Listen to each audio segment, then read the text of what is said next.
When I get into a mode of training, it's not a specific body fat that I ask myself to be at or I demand of myself, but as long as I'm running good and I'm feeling good, eating good, when you usually put good things into the pot, you get a good result. And so that's what it was. So let's throw some good stuff in the pots then. We got for your flock pots today. Can you smell what the flock is cooking? We back in here like we never left. Another day, another dollar, another day the Eagles fly higher. I'm so here for it, bro. So much is going on today. So much flying through the Eagleverse today. So let's get straight to it. We're throwing in these flock pots. We're going to throw a few things in the flock pots. We're going to chop it up, throw it on the table. You consume it how you deem fit. Let's fly. What we got? Today we got on, training camp, day 5. Pads still on. Things guys are flying around. Oh, people is making moves. Let's fly. We got that going on. We got Thursday, Hurts Day. Oh, my God. Like, this dude is just, it seems every day that they've been back seems like it's a Hurts Day. Like, this dude is just on fire. And we're going to get into it. What else we got? We got football is back. And you know what else? We're going to get into that because some people don't seem to think that this is real. Like, we're going to get into that. Then we also got a little bit of, I believe we are hangover proof, man. And I'm going to tell you why. And then we also got a whole few things. We're going to hop outside the nest because play my music, gangsta. E-A-G-L-E-S-E-O.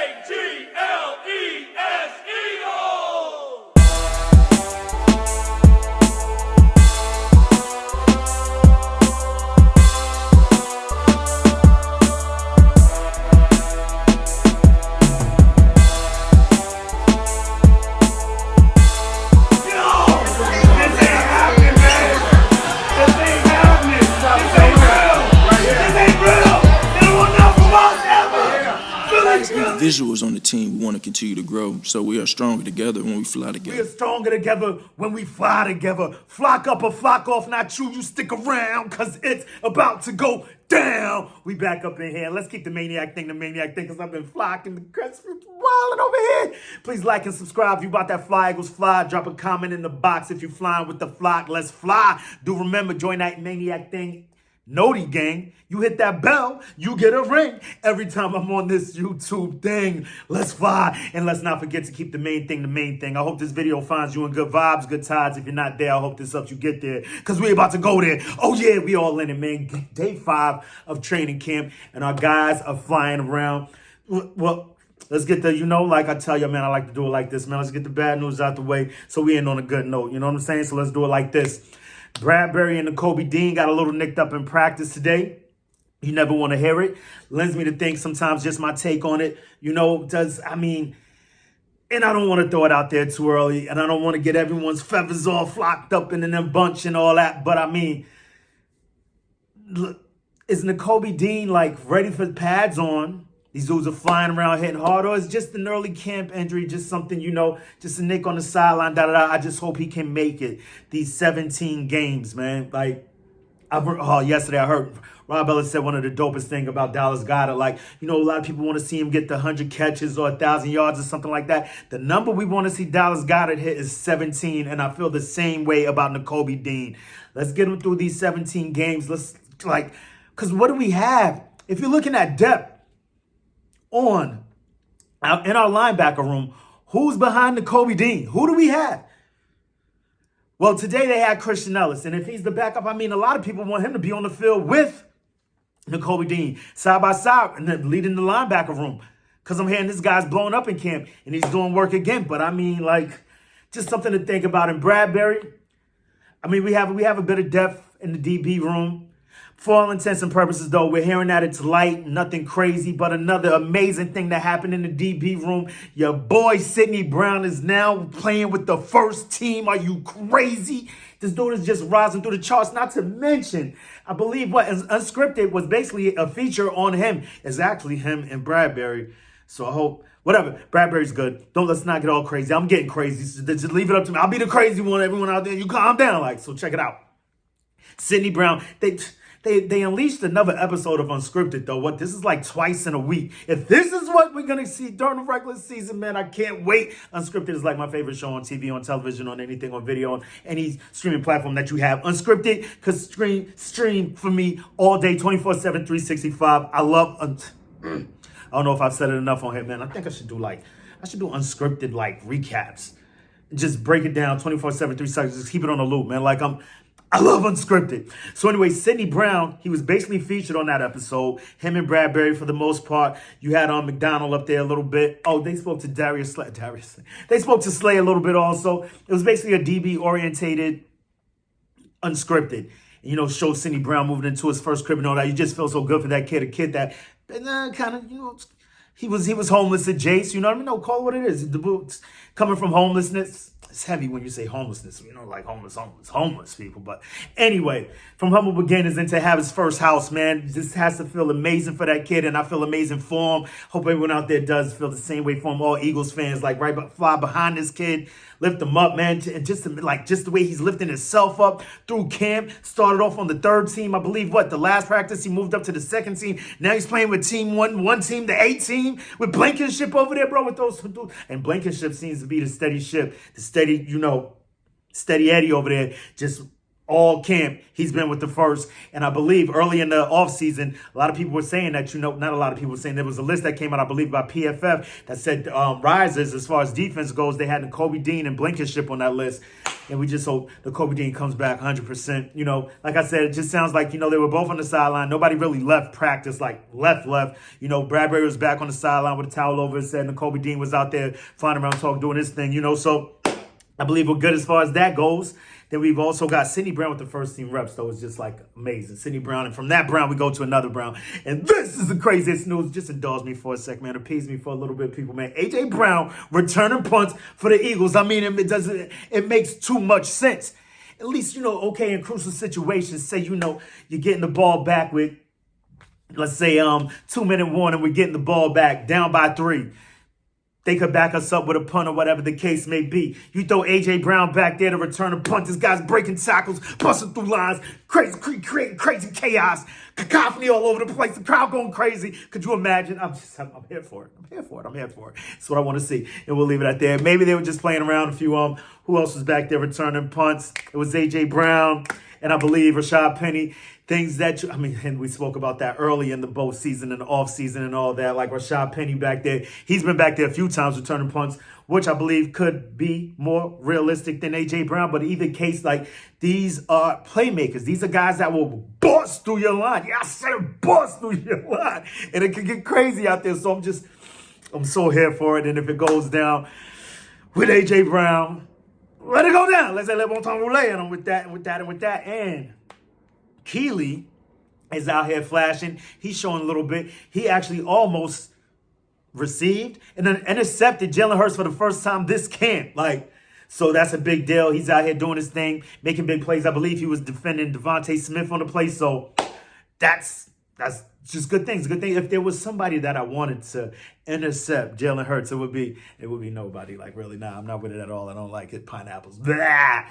But Keely Rango, just see a young bull coming up, doing his thing, a young bulldog coming up, doing his thing, making plays on the ball. It's good to hear coming out of camp. I heard I was flying through X, Twitter. What the fuck is that? I don't even know what to call it, man. Whatever the case, that platform that the rich dude owns, right? Flowing through that, and I'm just saying, Cowboy fans all over the place talking crazy trash today. Dak is better than Hurts. You got this going on, and I would rather my quarterback throw interceptions in camp. You're dealing it out here. You're trying to and we all know, man. You practice how you play. Perfect preparation prevents piss poor performance, and that's it's just bottom line, man. It makes too much sense to me. Well, I want to be out here throwing interceptions so I could go out there and practice like that, Nah, I know. So I could go out there and play on game day like that. You practice how you play. I believe Randy Moss was on with John Clark the other day saying as much. They were talking about that playing the Super Bowl with Bradbury and all that. He would tell his DBs, yo, stop holding me, because if you're holding me in practice, you're going to be holding in games. Not to say that's what happened with Bradbury, but, try and lighten up, just own in on your craft, get super sharp on your craft in practice. And that way, you don't make these mistakes in the game. I'm not, like I said, I'm not throwing any shade at Bradbury. Like, we're going to cool out. I mean, like, it hurts so much. And then not only that, so you got Kelly also almost intercepting Hurts. But Hurts has been amazing throughout the first 5 days of camp. I believe his numbers are just getting astronomical at this point. If you give him what, I believe he went 8 for 12 today. So they're saying 50 or 60 prior to that. So that's 58 or 72, some craziness. Just the percentages out of this world. And Sirianni said in his press conference, like, it's just what they asked him, what does he see different in Jalen Hurts? And it's not so much different. It's just like, he's just consistent. He's just consistent. And not only did he say that, he was also speaking to what I was speaking about before, practice. And like, you practice how you play. I believe it was a video that came out. I believe it was in one of the unscripteds. And he was speaking to how if you're out here, this should be harder than the games. Practice should be harder than the games. And the reason practice should be harder than the games is because look at the guys surrounding you. Iron sharpens iron. These guys, you playing with some of the best in the league. And if this ain't going to come on. Like, we have the tools. We have the ability to make practice harder than the game should be. And that's probably why we're just flying all over the place. At least we were flying all over the place last season. And I can only see the same thing happening this year. But back to Jalen Hurts, bro. This dude is on fire. Not to mention, he's just dealing out here crazy. It's ridiculous what he's doing out here. And then you've got the fact that I can't believe it. But right now, they're down to the final 10 in the top 100 NFL when it's finally released. His name has not come up yet, so he's guaranteed to be in the top 10. Could y'all imagine if Jalen Hurts is not in this top 10? It's crazy. Like, it would be crazy. And you know what? Knowing the NFL, just, knowing how these writers, and although I know it's something that they say the players vote on themselves. Slay said as much himself. Like really? The players is voting on this? I believe another player said the same thing about Devontae Smith being voted 100. Like, who out here? All we hear is players out here saying that this dude is probably the best route runner in the league. And this is before he even got here. And guys are still saying as much. And then you got guys like Randy Moss giving it up. Like, it's just crazy. But whatever the case may be, I feel like they would like to stir the pot because they know nothing generates more traction in the media atmosphere than an upset Eagles fan, So I can see them putting them at 10 just to get more traction on their product and what's going on and them talking and us going crazy. Like, how could you put them at 10? But, it's all cool. But back to the consistency piece. I also believe, I don't know, let me know if you agree or not. Do you think that consistency, no, matter of fact, comfortability breeds consistency? Because he was saying as much in his press conference that, he's been here 4 years. They asked him, how do you feel about your 4th year?